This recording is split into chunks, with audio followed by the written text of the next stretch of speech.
بنا دے مجھے نیک نیکوں کا صدقہ، گناہوں سے ہر دم بچایا الہی۔ الحمدللہ رب العالمین والصلاة والسلام علی سید المرسلین، اما بعد فاعوذ باللہ من الشیطان الرجیم، بسم اللہ الرحمن الرحیم۔ الصلاة والسلام علیکہ یا رسول اللہ وعلی آلک واصحابک یا حبیب اللہ، الصلاة والسلام علیکہ یا نبی اللہ وعلی آلک واصحابک یا نور اللہ۔ FGN چینل کے ناظرین، پروگرام لے کر ایک مرتبہ پھر آپ کی خدمت میں حاضر ہوئے ہیں۔ پروگرام کا نام ہے بہتر کون۔ قرآن و حدیث کی روشنی میں الحمدللہ ہم بیان کرنے کی سعادت حاصل کرتے ہیں کہ آخر بہتر کون ہے، بہترین شخص حدیث پاک میں کس کو کہا گیا ہے، رب تبارک و تعالی نے بہترین شخص کس کو بیان کیا ہے، اور ہاں انسان بہتر کیسے بن سکتا ہے۔ جو علامت حدیث پاک میں بتائی گئی، جو مضمون بیان کیا گیا، اس کے تحت بندہ اپنے آپ کو کس طرح بہتر بنا سکتا ہے، اس سلسلے میں الحمدللہ یہ ساری کچھ معلومات حاصل کرنے کی ہم سعادت حاصل کرتے ہیں۔ اسٹارٹ ٹو اینڈ پروگرام میں شریک رہیے، انشاءاللہ الکریم بہت کچھ سیکھنے کی سعادت حاصل ہوں گی۔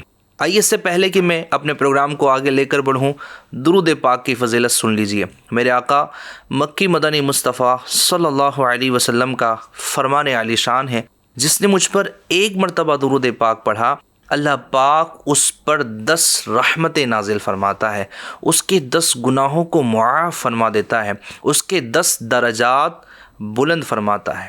سبحان اللہ۔ FGN چینل کے ناظرین، آپ دیکھیں کہ ایک مرتبہ درود پاک پڑھنے کی اتنی برکتیں، چند سیکنڈ لگتے ہیں درود پاک پڑھنے میں، صلی اللہ علی محمد، یہ بھی مکمل درود پاک ہے۔ بندہ پڑھ لیتا ہے تو اللہ کی 10 رحمتیں اس پر نازل ہوتی ہیں، اس کے 10 گناہ معاف کر دیے جاتے ہیں، 10 درجات بلند ہوتے ہیں۔ تو کیا ہی بہتر ہو آج میں اور آپ نیت کر لیں کہ ہم آقا کریم صلی اللہ علیہ وسلم پر کثرت سے درود پاک پڑھنے کی سعادت حاصل کریں گے۔ آئیے ایک مرتبہ میرے ساتھ مل کر درود پاک پڑھ لیں۔ صلو علی الحبیب صلی اللہ علی محمد صلی اللہ تعالی علیہ وسلم۔ آئیے حدیث پاک سنتے ہیں اور جاننے کی کوشش کرتے ہیں کہ بہتر کون ہے۔ سرکار عالی وقار مدینے کے تاجدار صلی اللہ علیہ وسلم نے ارشاد فرمایا، ان خیار الناس احسنهم قضاء، بہترین شخص وہ ہے جو قرض اچھی طرح ادا کرے۔ FGN چینل کے ناظرین، زندگی میں کبھی ایسے حالات آ جاتے ہیں، ایسے معاملات پیش آ جاتے ہیں کہ بندے کے پاس پیسہ نہیں ہوتا، مال نہیں ہوتا، اور ضروریات ایسی ہوتی کہ بغیر مال کے پوری نہیں ہو سکتی، تو بندے کو کچھ رقم قرض پر لینی پڑتی ہے، کوئی چیز قرض پر لینی پڑتی ہے۔ یہ معاملہ قدیم زمانے سے چلا آ رہا ہے کہ بندہ دوسرے بندے سے بعض اوقات اس طرح کے معاملے میں گرفتار ہو ہی جاتا ہے۔ یہ ایک الگ بات ہے کہ کچھ لوگ ایسے ہیں کہ جنہوں نے اپنی خواہشات کو اتنا بڑھایا ہوا ہے کہ ان کی خواہشیں جتنی ان کی آمدنی ہے، جتنی ان کی انکم ہے، اس میں پوری نہیں ہوتی، تو وہ قرض کی طرف جاتے ہیں۔ آپ شادیوں کی مثال لے لیجئے، شادی کرنی ہے تو جناب اتنی اچھی کرنی ہے، اور ایسی کرنی کہ لوگ کہیں واہ کیا شادی کی ہے، حالانکہ گھر میں دیکھیں تو اتنا پیسہ ہی نہیں ہے کہ جناب اس قسم کی شادی کر پائیں، تو لوگ قرض کی طرف چلے جاتے ہیں۔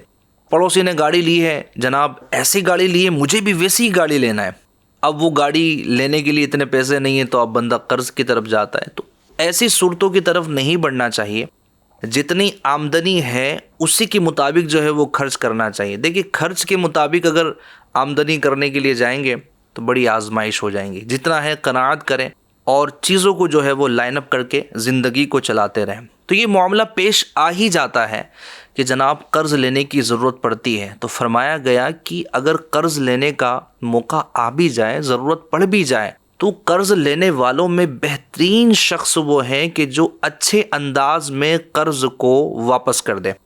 مفتی احمد یار خان نعیمی رحمۃ اللہ تعالی علیہ اس حدیث پاک کے تحت فرماتے ہیں، اس سے چند مسئلے معلوم ہوئے۔ ایک یہ کہ اگر مقروض بغیر شرط لگائے قرض سے کچھ زیادہ دے دے، خواہ وصف مثلاً کھوٹے کی جگہ کھرا اس نے روپیہ واپس کر دیا، یعنی یہ زیادتی ہو، یا پھر تعداد کی زیادتی ہو، مثلا 30 روپے کے بدلے 40 روپے واپس کرنا، یہ سود نہیں ہے۔ سود وہ ہے جو قولاً یا عادتاً مشروط ہو۔ مفتی صاحب مزید لکھتے ہیں دوسرے یہ کہ مقروض یعنی قرض خواہ کو خوش دلی سے قرض ادا کریں۔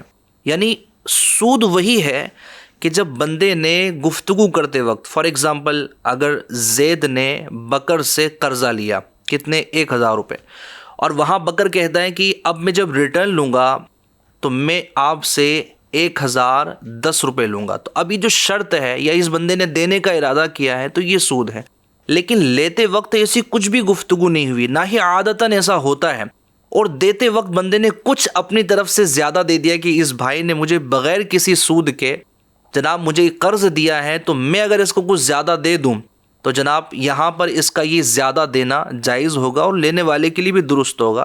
تاہم علماء اکرام نے یہاں پر یہ احتیاط بیان کی ہے کہ کبھی زیادہ اگر دینا بھی پڑے تو جناب تھوڑا سا وقفے کے ساتھ دیں۔ فار ایگزامپل اگر 1000 روپے قرض لیا تھا تو دیتے وقت پہلے 1000 روپے دے دیں، پھر کچھ وقفے کے بعد، کچھ گھنٹوں کے بعد پھر جو ہے وہ زیادہ اپنی طرف سے دے دے تاکہ اس میں امتیاز ہو جائے۔ بہرحال یہ شرح تھی۔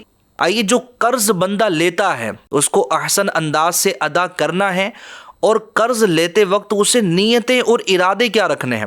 میرے آقا مکی مدنی مصطفیٰ صلی اللہ علیہ وسلم نے ارشاد فرمایا جو لوگوں کے مال قرض لے، جس کے ادا کر دینے کا پختہ ارادہ رکھے تو اللہ اس سے ادا کرا ہی دیتا ہے، اور جو ان کے برباد کرنے کا ارادہ کریں تو اللہ اس پر بربادی ڈالتا ہے۔ جی ہاں، جو قرض لینے والے ہیں، جہاں ہم یہ بات سن رہے ہیں، جہاں یہ ہمیں علم دین حاصل ہو رہا ہے کہ اچھے انداز میں قرض ادا کرنا ہے، وہیں پر یہ بات بھی سیکھنے کو مل رہی ہے کہ جب قرض لیتے ہیں تو بندہ ارادہ یہ کرے کہ میں نے ادا کرنا ہی کرنا ہے۔ کچھ لوگ قرض لیتے وقت ارادہ یہ رکھتے کہ جناب میں نے دینا ہی نہیں ہے، اس کو پریشان ہی کرنا ہے، اس کو دروازے کے دھکے ہی کھلانا ہے۔ کسی دکان پر میں نے لکھا تھا کہ ادھار دینا ایک جادو ہے، ہم آپ کو ادھار دیں گے تو آپ پھر ہو جاؤ گے، ہے نا، اڑ جاؤ گے، غائب ہو جاؤ گے، اور اسی طرح کی کیفیت ہوتی ہے۔ بہرحال جب بندے کو قرض لینا ہوتا ہے تو اتنی عاجزی کر رہا ہوتا ہے، لیکن جب مدت نکل جاتی ہے تو بیچارہ جس نے قرض دیا تھا وہ اس کے گھر کے دھکے کھا رہا ہوتا ہے۔ اچھا اس وقت اس کا عاجزی والا انداز تھا، اب اس کا ایٹیٹیوڈ ایسا ہو جاتا ہے، ارے جناب کیا بھاگ جاؤں گا کیا میں؟ آپ نے کیا سوچا ہے کہ میں آپ کا قرض نہیں دوں گا؟ کیا میں کھا جاؤں گا؟ بھائی یہ مدت گزر چکی ہے، مدت نکل چکی ہے، جو طے ہوا تھا، جو فکس ہوا تھا وہ ٹائم نکل چکا ہے، اب تو دے دینا چاہیے۔ خدا را ایسا نہ کیجیے۔ اگر قرض لیا ہے تو بہترین شخص وہ ہے، حدیث پاک میں فرمایا گیا کہ جو اچھے انداز میں قرض کو ادا کر دے۔ یہ حدیث پاک جو میں نے آخر میں عرض کی کہ جو لوگوں کے مال قرض لیں، جس کے ادا کر دینے کا پختہ ارادہ رکھے تو اللہ اس سے ادا کرا ہی دیتا ہے۔ گویا کہ جب بندہ قرض لیتے وقت یہ نیت کر لے کہ میں نے ادا کرنا ہی ہے تو اللہ پاک کی مدد شامل حال ہو جاتی ہے۔ مفتی احمد یار خان نعیمی رحمۃ اللہ تعالی علیہ اس حدیث پاک کے تحت فرماتے ہیں، یعنی جس کی نیت قرض لیتے وقت ہی ادا کرنے کی نہ ہو، پہلے ہی سے مال مارنے کا ارادہ ہو، ایسا آدمی بے ضرورت بھی قرض لے لیتا ہے اور ناجائز طور پر بھی لے لیتا ہے۔ غرض یہ حدیث بہت سی ہدایتوں پر مشتمل ہے اور تجربے سے ثابت ہے کہ نیک آدمی کا قرض ادا ہو ہی جاتا ہے، خواہ زندگی میں خود ادا کریں یا بعد موت اس کے وارث ادا کریں، کیونکہ اللہ پاک اس کا قرض جو ہے وہ ادا فرمانے کے لیے اس کی مدد فرماتا ہے۔ تو یہی انداز ہمارا ہونا چاہیے۔ اور میں آپ کو بتاؤں کہ جو پرانے زمانے کے لوگ تھے، جو نیک لوگ تھے، اب بھی ایسے لوگ ہیں، لیکن تقریباً معاملہ اس حد تک پہنچ جاتا ہے کہ جس کو قرض دیا جاتا ہے، قرض دینے والا اور قرض لینے والا یعنی قارض اور مقروض دونوں کے درمیان جو ہے وہ تنازع ہو جاتا ہے، لڑائی جھگڑے والے معاملات ہمارے یہاں پر بہت سارے پیدا ہو جاتے ہیں۔ پہلے تو یہ بھی سوچنا چاہیے کہ جس کو ہم قرض دے رہے ہیں آخر ہم کس کو گواہ بنا کر دے رہے ہیں، آخر ہمارے درمیان میں جو ہے وہ کس نے لکھا ہے۔ یہ قرآن کا بڑا پیارا اصول ہے کہ جب قرض کا لین دین کرو یا مال کا لین دین کرو تو چاہیے کہ درمیان میں کسی کو گواہ بنا لو یا لکھنے والے کو جو ہے وہ رکھ لو، اور وہ بھی دیانت داری کے ساتھ لکھے کہ کتنا دیا ہے اور کتنا لیا ہے اور ٹائم کیا ہے۔ اس سے جو ہے وہ معاملات بڑے آسان ہو جاتے ہیں۔ بہرحال ایفجین چینل کے ناظرین، پہلے کے زمانے میں جو نیک لوگ تھے اگر وہ قرض کا آپس میں لین دین کرتے تھے تو قرض دینے والے کا اور لینے والے کا کیا خوب انداز تھا۔ آئیے اس حکایت سے سنیے، اور یہ حکایت بیان کرنے والے، یہ واقعہ بیان کرنے والے خود میرے آقا مکی مدنی مصطفیٰ صلی اللہ تعالی علیہ وسلم ہیں۔ میرے آقا صلی اللہ علیہ وسلم بیان فرماتے ہیں کہ بنی اسرائیل میں ایک شخص کو دوسرے شخص سے قرض لینے کا موقع پیش آیا۔ اس نے قرض لینے کے لیے اس شخص سے مطالبہ کیا، اس کے پاس گیا اور کہا کہ بھائی مجھے ضرورت ہے، تم مجھے قرض دے دو۔ جو قرض خواہ تھا، یعنی جس کو قرض دینا تھا، اس نے کہا کہ کوئی گواہ تو لے کر آؤ کہ جو ہمارے درمیان میں گواہ ہو کہ میں نے اتنے پیسے دیے ہیں، تم نے اتنے لیے ہیں۔ اب اس شخص کے پاس کوئی گواہ تو تھا نہیں۔ اس نے کہہ دیا کہ اللہ گواہی کے لیے کافی ہے۔ اچھا، جب قرض دینے والے نے یہ سنا تو اس نے بھی ایکسیپٹ کر لیا کہ ٹھیک ہے، اللہ ہی کافی ہے۔ کیا اللہ والے تھے، کیا ان کے ارادے تھے، کیا رب پر ان کا توکل تھا۔ بہرحال اس نے کہا کہ اچھا کوئی کفیل لے آؤ۔ اس شخص نے پھر کہا اللہ ہی کفیل کے لیے کافی ہے۔ بہرحال اس شخص نے یہ بھی قبول کر لیا۔ اب اس نے 1000 دینار اس شخص کو بطور قرض دے دیے اور ایک ٹائم فکس کر لیا کہ اتنے ٹائم کے بعد جو ہے وہ آپ مجھے 1000 دینار لوٹا دینا۔ اب کیا ہوتا ہے؟ ہوتا یہ ہے کہ یہ شخص کاروبار کے ارادے سے دریا کے اس پار کسی اور شہر میں، ندی کے اس پار کسی اور شہر میں کاروبار کے لیے جاتا ہے، وہاں کاروبار کرتا ہے، بزنس کرتا ہے۔ جب مدت پوری ہوتی تو دریا کے کنارے آتا ہے، ندی کے کنارے آتا ہے اور کشتی تلاش کرتا ہے۔ چونکہ ٹائم پورا ہو چکا تھا اور ٹائم سے تاخیر نہیں کرنی تھی، تو جناب کشتی مل ہی نہیں رہی۔ معاملہ ایسا ہوا کہ کشتی کی تلاش میں ہے لیکن کشتی نہیں مل رہی۔ اب اسی کشمکش کے عالم میں ایک معاملہ اس کے سمجھ میں آیا۔ اس نے یہ کیا کہ ایک لکڑی اٹھائی، اس کو درمیان میں سے کھوکھلا کیا، اس میں 1000 دینار رکھے اور اس شخص کے نام ایک چٹھی لکھ دی، اور دریا کے کنارے آ کر وہ لکڑی دریا میں رکھ کر اس نے اللہ پاک کی بارگاہ میں دعا کی کہ اے اللہ، تو جانتا ہے کہ میں جو معینہ مدت ہے اس سے تاخیر نہیں کرنا چاہتا، چونکہ میں نے اس شخص سے وعدہ کیا ہے کہ اس وقت کے پورا ہونے سے پہلے پہلے میں قرض لوٹا دوں گا۔ اور تو یہ بھی جانتا ہے کہ جب اس شخص نے مجھ سے گواہ طلب کیا تو میں نے کہا کہ اللہ ہی گواہ کے لیے کافی ہے، کفیل طلب کیا تو میں نے کہا کہ اللہ ہی کفیل کے لیے کافی ہے، تو یا اللہ میری مدد فرما اور یہ لکڑی اور یہ رقم اس شخص تک پہنچا دے۔ یہ کہہ کر، یہ دعا کر کے اس بندے نے اس لکڑی کو دریا میں چھوڑ دیا اور جناب پھر یہ شہر کی طرف روانہ ہو گیا۔ کچھ دنوں کے بعد جب کشتی مل گئی اور وہ شہر واپس آیا تو 1000 دینار واپس لے کر اس شخص کے پاس گیا اور کہنے لگا کہ متعینہ مدت جب پوری ہوئی تو میں پہنچ ہی رہا تھا تمہارے پاس، لیکن پہنچنے کے لیے کشتی نہیں تھی، کیا کرتا، کیسے آتا؟ اس شخص نے کہا کہ کیا تم نے میرے پاس کوئی چیز پہنچائی تھی؟ اس نے کہا کہ میں کوشش تو کر رہا تھا لیکن میں نہیں پہنچ سکا، یعنی اس نے اپنے ہی نہ آنے کی وجہ بیان کی۔ اب وہ شخص کہنے لگا کہ تم نے جو ایک لکڑی میں 1000 دینار رکھے تھے اور میرے نام سے جو چٹھی بھیجی تھی، تو میں دریا کے کنارے جب متعینہ مدت پوری ہوئی تو دریا کے کنارے آ کر کھڑا ہوا تاکہ تم آؤ اور مجھے اپنی رقم لوٹا دو، تو میں نے دیکھا کہ لکڑی یہاں پر ہے۔ میں جلانے کے ارادے سے اس کو اٹھا کر گھر لے آیا، جب اس کو دیکھا تو اندر 1000 دینار تھے اور چٹھی تھی، اللہ تبارک و تعالی نے تمہاری دی ہوئی رقم مجھ تک پہنچا دی تھی۔ وہ شخص اپنے 1000 دینار لے کر واپس اپنے گھر روانہ ہو گیا۔ ایفجین چینل کے ناظرین، دیکھا آپ نے کہ جب ارادے مضبوط ہوں، بھروسہ اللہ پر ہو، تو اللہ پاک کس قدر بندے کے لیے معاون اور مددگار ہو جاتا ہے۔ سبحان اللہ۔ قرض لیتے وقت نیت یہ کی تھی کہ انشاءاللہ الکریم میں اپنا قرض وقت پر ادا کر دوں گا، تو اللہ پاک اس قرض کی ادائیگی میں اس کے لیے مدد فرمائے گا۔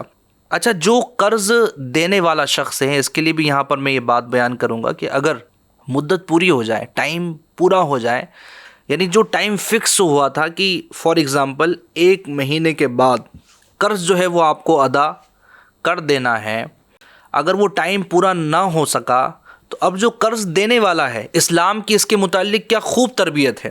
سرکار علی وقار صلی اللہ علیہ وسلم نے ارشاد فرمایا، ایک شخص لوگوں کو قرض دیا کرتا تھا اور اپنے خادم کو کہہ رکھا تھا کہ جب تو کسی تنگ دست کے پاس تقاضے کو جائے قرض وصول کرنے کے لیے جائے تو اسے معاف کر دے، ہو سکتا ہے کہ اللہ ہم کو معاف کر دے۔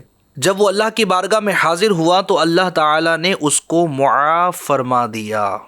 تو جو لوگ لوگوں کو قرض دیتے ہیں، لوگوں کی ہیلپ کرتے ہیں اس طرح قرض دینے کے طور پہ، تو اگر مدت پوری ہو جائے، ٹائم کمپلیٹ ہو جائے، پلیز کچھ مہلت دے دیجئے، کچھ رخصت دے دیجئے، ہو سکتا ہے کہ اللہ تبارک و تعالی ہمیں معاف کر دے۔ تو بہرحال قرض کی ادائیگی میں بھی جو ہے وہ احسن انداز اختیار کرنا چاہیے، اور قرض دینے والے پر بھی ہے کہ وہ بھلائی اور خیر خواہی کا مظاہرہ کریں، اور قرض جس کو دیا ہے اس کو آسانی فراہم کر دے، اس کو مہلت دے دے۔ ایک اور حکایت اس کے ضمن میں یہاں پر میں پیش کرتا ہوں۔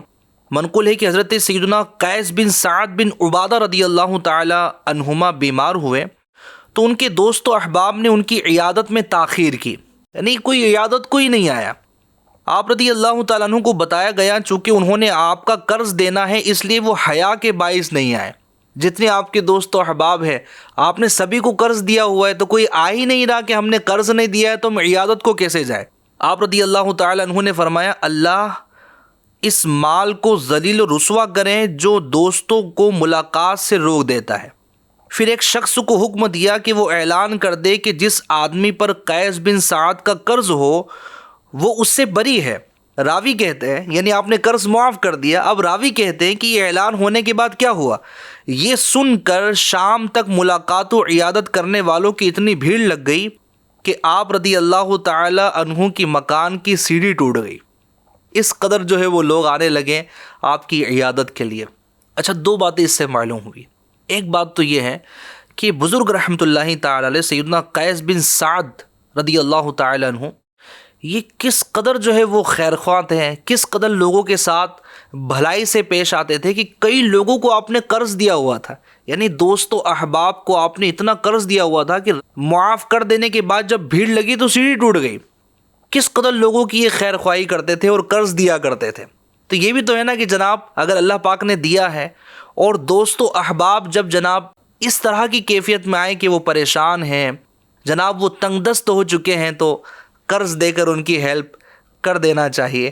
اور جنہوں نے قرض لیا ہے ان کے لیے بھی یہ ہے کہ وہ کبھی ایسا موقع آ بھی جائے نا کہ جناب چلے قرض ادا نہ کر سکے تو کم از کم یہ تو ہو ہی جائے کہ ان کی عیادت کو جائے، ان کی خیر خواہی کو جائے، ان سے مہلت لے لیں تاکہ وہ بھی کسی قسم کی بدظنی کا اظہار نہ کریں کہ جناب قرض لیا ہے تو بندہ کسی چیز میں آ ہی نہیں رہا۔ بہرحال اللہ تبارک و تعالی رحمت والا معاملہ فرمائے۔ بہرحال آج کی جو حدیث پاک تھی بڑی پیاری تھی، امید ہے بہت کچھ سیکھنے کو ملا ہوگا۔ حدیث پاک پھر سے سنیے۔ میرے آقا صلی اللہ علیہ وسلم نے ارشاد فرمایا ان خیار الناس احسنہم قضاء، بہترین شخص وہ ہے جو قرض اچھی طرح ادا کرے۔ اگر قرض لینے کی ضرورت پڑے تو بہترین انداز میں فکس ٹائم پر جو مدت طے ہوئی تھی اسی ٹائم پر قرض کو واپس کر دیجئے اور بہترین لوگوں میں اپنا شمار کیجئے۔ اللہ پاک ہمیں دونوں جہاں کی بھلائیاں عطا فرمائے، اور دعا تو یہی کروں گا ایف جین چینل کے ناظرین کہ اللہ پاک ہمیں دونوں جہاں میں کسی کا محتاج نہ رکھے، یعنی ایسا وقت ہی نہ آئے کہ ہمیں کسی سے قرض لینا پڑے، ایسا وقت ہی نہ آئے کہ ہمیں کسی کے سامنے ہاتھ پھیلانا پڑے۔ اللہ پاک مجھے، آپ کو، جو مجھے سن رہے، اللہ پاک ان سب کو اس سے محفوظ فرمائے۔